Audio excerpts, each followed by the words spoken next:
ناظرین، حضور صلی اللہ علیہ وآلہ وسلم کی پہلی شادی جناب خدیجہ رضی اللہ تعالیٰ عنہ سے اس وقت ہوئی جب آپ کی عمر مبارک 25 برس تھی اور اعلان نبوت میں ابھی 15 سال باقی تھے۔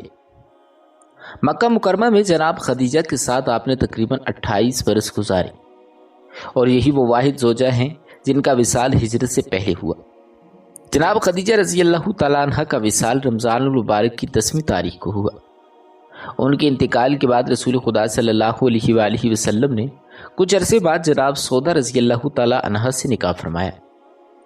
اس نکاح کی ایک وجہ یہ تھی کہ حضرت خدیجہ کے بعد گھر بالکل خالی ہو گیا تھا اور گھر کے انتظامات کے لیے ایک سہارے کی ضرورت تھی، لیکن اس سے بڑھ کر اصل وجہ یہ تھی کہ حضرت سودا رضی اللہ تعالیٰ عنہ جو اسلام کی ابتدائی دنوں میں ایمان لائی تھیں اب بیوہ ہو چکی تھیں اور مکہ کے دشوار حالات میں ان کے لیے زندگی بسر کرنا نہایت مشکل کام تھا۔ ایسے میں حضور صلی اللہ علیہ وآلہ وسلم نے ان کی کفالت اور سہارا بننے کے لیے ان سے نکاح فرمایا۔ تاریخی روایات کے مطابق رسول خدا صلی اللہ علیہ وآلہ وسلم نے زندگی میں کل 11 نکاح کیے، جن میں سے 9 ازواج آپ کے وصال کے وقت تک باقی تھیں۔ ان میں سے جناب عائشہ رضی اللہ تعالیٰ عنہ وہ واحد زوجہ ہیں جو کنواری حالت میں نکاح میں آئیں، جبکہ جناب سودا رضی اللہ تعالیٰ عنہ بیوہ تھیں۔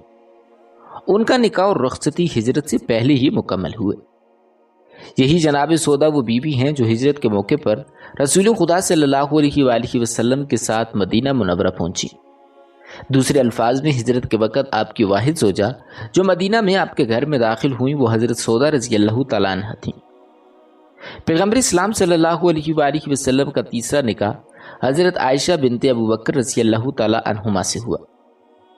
یہ نکاح مکہ مکرمہ میں ہوا، لیکن اس وقت صرف عقد ہوا تھا، رخصتی نہ ہوئی تھی۔ یعنی مکہ میں رسول خدا صلی اللہ علیہ وآلہ وسلم کے 3 نکاح ہوئے، پہلا حضرت خدیجہ سے، دوسرا حضرت سودا اور تیسرا حضرت عائشہ رضی اللہ تعالیٰ عنہما سے۔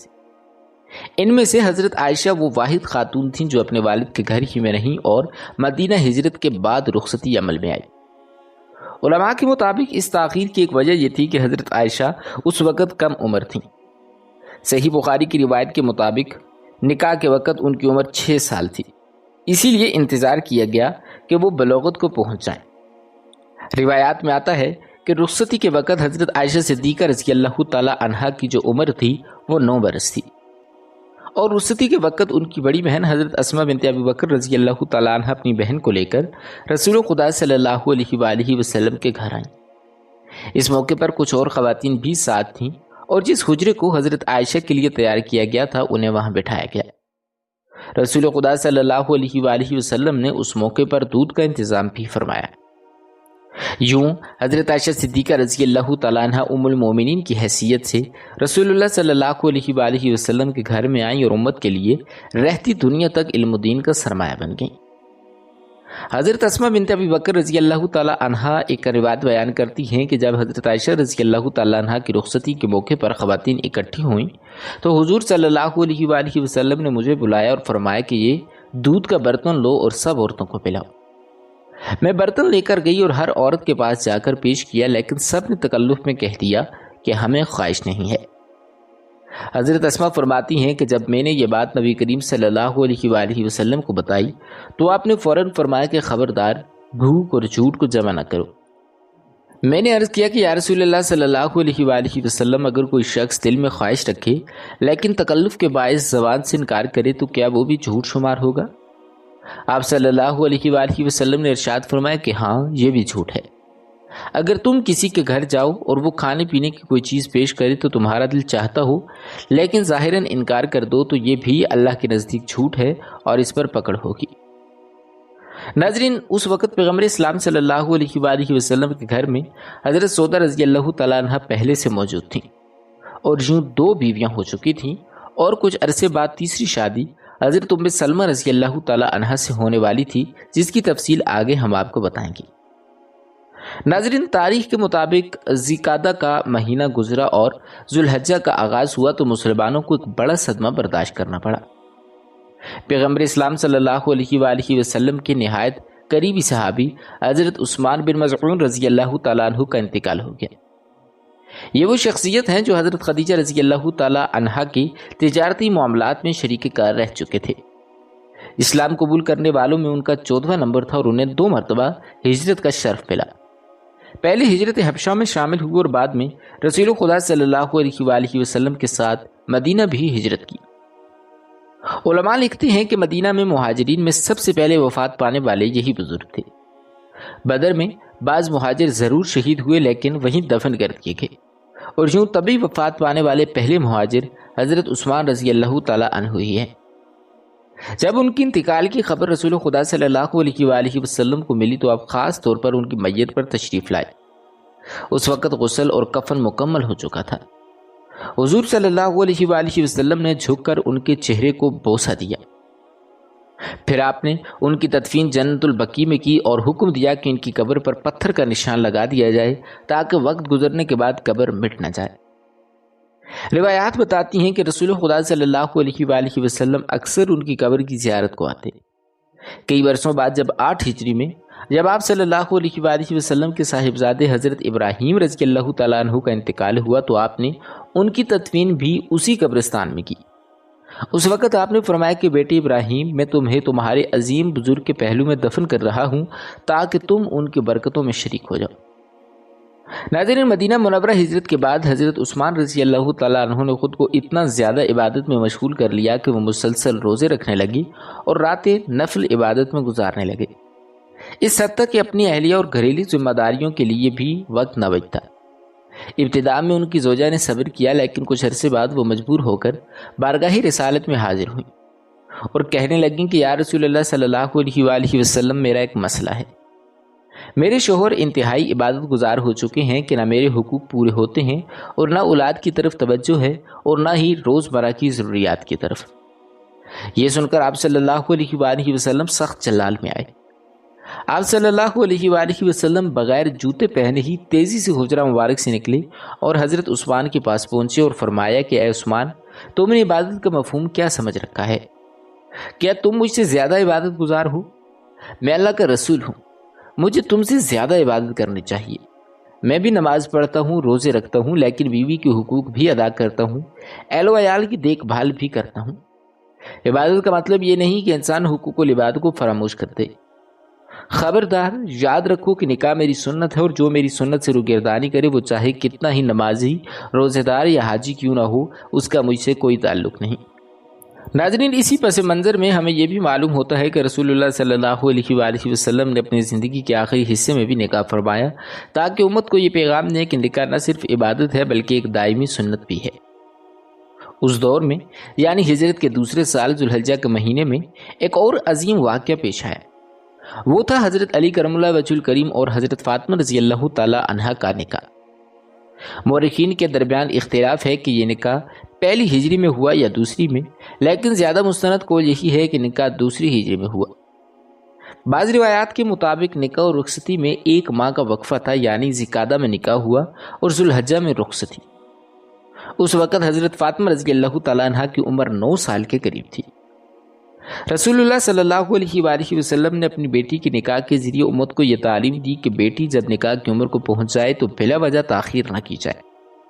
آپ نے فرمایا کہ بیٹی اس پھل کی مانند ہے جو جب پک جائے تو فوراً درخت سے توڑ لینا چاہیے، ورنہ زیادہ پکنے کے انتظار میں وہ خراب ہو جائے گا۔ اسی طرح بیٹی کو نکاح کی عمر میں پہنچتے ہی رخصت کر دینا چاہیے۔ ناظرین، حضرت فاطمہ رضی اللہ تعالیٰ عنہ کی ولادت اعلان نبوت کے 5 سال بعد ہوئی۔ اس کے بعد تقریباً 7.5 برس مکہ میں گزارے اور پھر ہجرت کے بعد مدینہ میں چند سال۔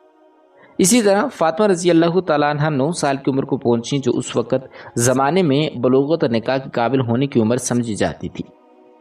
حضور صلی اللہ علیہ وآلہ وسلم اپنی لخت جگر کی نکاح کی تیاری کر رہے تھے۔ اسلامی تاریخ میں درج ہے کہ بہت سے جلیل القدر صحابہ یہ خواہش رکھتے تھے کہ حضرت فاطمہ کا رشتہ ان کے گھر میں آئے۔ کئی شخصیات نے خود رسول اللہ صلی اللہ علیہ وآلہ وسلم کی خدمت میں نکاح کی درخواست پیش کی، لیکن آپ خاموش رہے اور فرمائے کہ فاطمہ کا نکاح اللہ کی مرضی سے طے ہوگا۔ بعد میں آپ صلی اللہ علیہ وآلہ وسلم نے اس بارے میں ایک نہایت اہم اصول واضح فرمایا۔ آپ نے بتایا کہ جب بھی کوئی رشتہ آتا تو آپ اپنی بیٹی کے پاس جا کر اس کا ذکر کرتے، اگر ان کے چہرے پر ناگواری کے آثار نظر آتے تو وہ رشتہ رد کر دیا جاتا۔ یہاں تک کہ جب حضرت علی کا نام لیا گیا تو حضرت فاطمہ خاموش رہیں۔ لیکن یہ خاموشی کسی بے دلی کی نہ تھی بلکہ قبولیت کی علامت تھی۔ رسول اللہ صلی اللہ علیہ وآلہ وسلم خوشی سے تکبیر کہتے ہوئے باہر نکلے اور فرمایا کہ اللہ اکبر، فاطمہ کی خاموشی اس کا اقرار ہے۔ ناظرین، رسول اللہ صلی اللہ علیہ وآلہ وسلم نے اپنی بیٹی کے ساتھ یہ عمل کر کے امت کے لیے ایک واضح رہنمائی دی کہ نکاح کے معاملے میں سب سے بنیادی شرط بیٹی کی رضا ہے۔ آج کے معاشرے میں اگر دیکھا جائے تو شادیوں میں شور شرابہ، فضول خرچیاں اور غیر اسلامی رسومات عام ہیں۔ نکاح کو اتنا مشکل بنا دیا گیا ہے کہ نوجوان نسل جائز راستے سے محروم ہو کر غلط راستوں کی طرف جانے پر مجبور ہو چکے ہیں۔ اکثر یہ غلطی ہمارے معاشروں میں دیکھنے کو ملتی ہے کہ والدین کہتے ہیں کہ ابھی بیٹی چھوٹی ہے، ابھی بیٹی کی عمر ہی کیا ہے، اور یوں وقت گزرتا رہتا ہے اور حقیقت کو نظر انداز کر کے جوان اولاد کو گناہ کے راستے پر دھکیل دیا جاتا ہے۔ لیکن رسول خدا صلی اللہ علیہ وآلہ وسلم نے یہ تعلیم دی کہ جس طرح نماز کا وقت آتے ہی اسے فوراً ادا کیا جاتا ہے، اسی طرح بیٹی جب نکاح کے قابل ہو جائے تو بلا تاخیر اس کی شادی کی جائے۔ بہرحال حضرت فاطمہ رضی اللہ تعالی عنہا کے اقرار کے بعد رسول اللہ صلی اللہ علیہ وآلہ وسلم نے مسجد نبوی میں قریبی صحابہ کو جمع کیا، حضرت علی کرم اللہ وجہ الکریم کو بلایا اور خود یہ بابرکت نکاح پڑھایا۔ روایت کے مطابق ذی-قعدہ کے مہینے میں یہ نکاح ہوا، لیکن رخصتی فوری طور پر نہ ہوئی مگر 1 ماہ کے بعد ہوئی۔ اسی دوران حضرت علی کرم اللہ وجہ الکریم کے گھر والے اور قریبی ساتھی اصرار کرنے لگے کہ اب رخصتی بھی کر دی جائے۔ اسی طرح حضرت فاطمہ رضی اللہ تعالی عنہا کے قریب ترین خواتین بھی یہ چاہتی تھیں کہ معاملہ آگے بڑھے۔ انہی میں سے ایک حضرت ام ایمن تھیں جو رسول اللہ صلی اللہ علیہ وآلہ وسلم کے خاندان کی پرانی خادمہ اور نہایت معزز خاتون تھیں۔ یہی وہ ہستی تھیں جو حضرت آمنہ کے انتقال کے وقت حضور صلی اللہ علیہ وآلہ وسلم کو لے کر دادا کے پاس پہنچی تھیں۔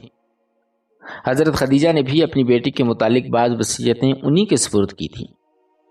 ایک دن ام ایمن رکت بھری حالت میں رسول اللہ صلی اللہ علیہ وآلہ وسلم کے پاس آئیں اور عرض کیا کہ یا رسول اللہ صلی اللہ علیہ وآلہ وسلم، اگر آج خدیجہ زندہ ہوتی تو ان کی سب سے بڑی خواہش یہ ہوتی کہ فاطمہ کو جلد اپنے شوہر کے گھر بھیج دیا جائے۔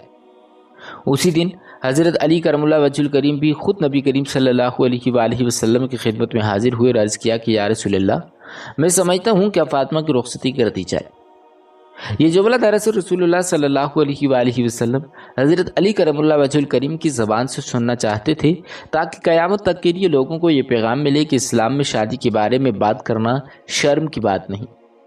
آپ صلی اللہ علیہ وآلہ وسلم نے فرمایا کہ علی، میں تو تیار ہوں، لیکن رخصتی کے بعد ولیمہ ضروری ہے، اس دعوت کا انتظام کرنا ہے، تمہارے پاس سامان ہے کچھ؟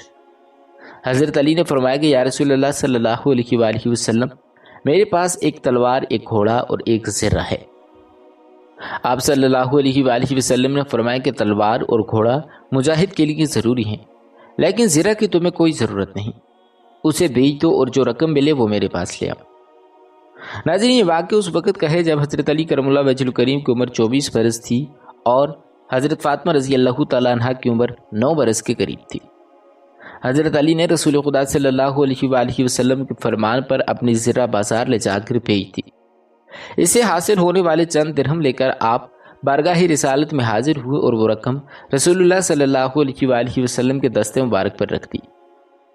حضور صلی اللہ علیہ وآلہ وسلم نے نہ یہ پوچھا کہ یہ کتنے ہیں، نہ درہم گنے۔ آپ نے بس ایک مٹھی درہم اٹھائے اور حضرت بلال حبشی رضی اللہ تعالیٰ عنہ کو دیتے ہوئے فرمایا کہ جاؤ، اس سے فاطمہ کے لیے خوشبو لے آؤ۔ پھر جو درہم باقی بچے وہ آپ کی دونوں ہتھیلیوں میں رکھے گئے۔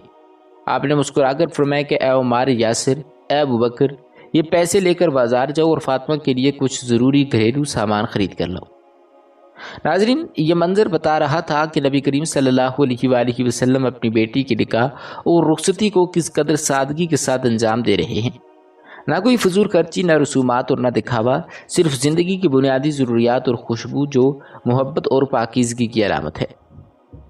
ناظرین، رسول خدا صلی اللہ علیہ وآلہ وسلم کی شہزادیوں میں سے آپ کی سب سے پیاری اور لاڈلی شہزادی حضرت سیدہ فاطمہ الزہرا ہے، اور آپ بھی وہ واحد خاتون ہیں جنہیں جنتی خواتین کی سردار بھی قرار دیا ہے۔ آپ وضع، قطع اور شکل و صورت میں حضور صلی اللہ علیہ وآلہ وسلم سے بہت مشابہ تھیں۔ آپ رضی اللہ تعالیٰ عنہ اعلان نبوت سے 5 سال پہلے پیدا ہوئیں۔ حضرت خدیجہ رضی اللہ تعالیٰ عنہ نے دیگر اولادوں کی طرح آپ کو دائی کے سپرد نہ کیا، وہ آپ کو دودھ پلائے، بلکہ انہوں نے خود اپنے زیر سایہ آپ کی شاندار پرورش کی۔ آپ روزوں اور عبادت و ریاضت کا بہت شوق رکھتی تھیں اور کئی بار ایسا ہوا کہ آپ نے پوری رات نماز پڑھتے ہوئے گزار دی۔ شرم و حیا اور پردہ کرنا آپ کے اعلیٰ اوصاف میں سے تھا۔ کبھی کسی غیر محرم پر نظر نہ پڑی، بلکہ آپ کی یہ تمنا تھی کہ وصال کے بعد بھی مجھ پر کسی غیر مرد کی نظر نہ پڑے۔ چنانچہ بروز محشر لوگوں کی نگاہیں جھکانے کا حکم ہوگا تاکہ آپ رضی اللہ تعالیٰ عنہ پلسرات سے گزر جائیں۔ ناظرین، نکاح کے بعد جناب فاطمہ رضی اللہ تعالیٰ عنہ نے امور خانہ داری کی ذمہ داریوں کو نہایت خوش اسلوبی اور سلیقے سے نبھایا اور ہر طرح کی مشکلات پر صبر کے دامن کو مضبوطی سے تھامے رکھا۔ چکی پیسنے تھے، ہاتھوں پر نشان پڑ جاتے، پانی کی مشکیں بھر کر لانے کی مشقت ہوتی، آپ نے پھر بھی اپنی ازدواجی زندگی کا سفر صبر شکر سے طے کیا۔ آپ کے 3 بیٹے حسن، حسین، محسن اور 3 بیٹیاں زینب، رقیہ اور ام کلثوم تھیں۔ ان میں حضرت محسن اور رقیہ کا بچپن ہی میں انتقال ہو گیا تھا۔ آپ اپنے بابا جان سے بے انتہا محبت فرماتی، انہیں اپنی جگہ بٹھاتی اور ان کی خوشی سے خوش ہوتی اور ان کی تکلیف پر رنجیدہ ہوتی۔ ایک بار کفار مکہ نے معاذ اللہ رسول اللہ صلی اللہ علیہ وآلہ وسلم پر نماز کی حالت میں اونچنی کی اوٹلی ڈال دی تو آپ کو معلوم ہوا تو آپ نہایت غمگین ہوئی اور فوراً جا کر اسے ہٹایا۔ غزوہ احد کے موقع پر شدید جنگ میں کئی صحابہ کرام شہید ہوئے اور بہت سے زخمی بھی ہوئے۔ رسول اللہ صلی اللہ علیہ وآلہ وسلم کے مبارک چہرے پر زخم بھی آیا۔ سیدہ فاطمہ رضی اللہ تعالیٰ عنہ اپنے بابا جان کا مبارک چہرہ پانی سے دھوتی رہیں مگر خون بند نہ ہوتا۔ بالآخر کھجور کی چٹائی کا ایک ٹکڑا جلایا اور اس کی راکھ چہرے مبارک کے زخم پر رکھی جس سے خون تھم گیا۔ ناظرین، نبی کریم صلی اللہ علیہ وآلہ وسلم بھی اپنی لخت جگر سے بہت محبت و شفقت کا معاملہ فرماتے اور ان کو اپنے نشست پر بٹھاتے۔ نیز آپ سفر سے واپسی پر سب سے پہلے بی بی فاطمہ کے ہاں تشریف لاتے۔ ایک موقع پر آپ صلی اللہ علیہ وآلہ وسلم نے ارشاد فرمایا کہ میری بیٹی فاطمہ میرے جگر کا ٹکڑا ہے، جو چیز اسے بری لگے وہ مجھے بری لگتی ہے اور جو چیز اسے ایذا دے وہ مجھے ایذا دیتی ہے۔ ناظرین، ازواج مطہرات سے بی بی فاطمہ کا تعلق نہایت محبت بھرا تھا۔ اس کی ایک جھلک ملاحظہ کیجئے کہ ایک بار اما عائشہ صدیقہ رضی اللہ تعالیٰ عنہ سے کسی نے سوال کیا کہ حضور کو کون زیادہ محبوب تھا؟ آپ نے فرمایا کہ فاطمہ۔ پوچھا مردوں میں؟ فرمایا کہ ان کے شوہر۔ ناظرین، یہ ہے حضرت عائشہ صدیقہ رضی اللہ تعالیٰ عنہ کی حق گوئی کہ آپ نے یہ نہ فرمایا کہ حضور کو سب سے زیادہ پیاری میں تھی اور میرے بعد میرے والد، بلکہ جو آپ کے علم میں حق تھا وہ آپ نے صاف صاف کہہ دیا۔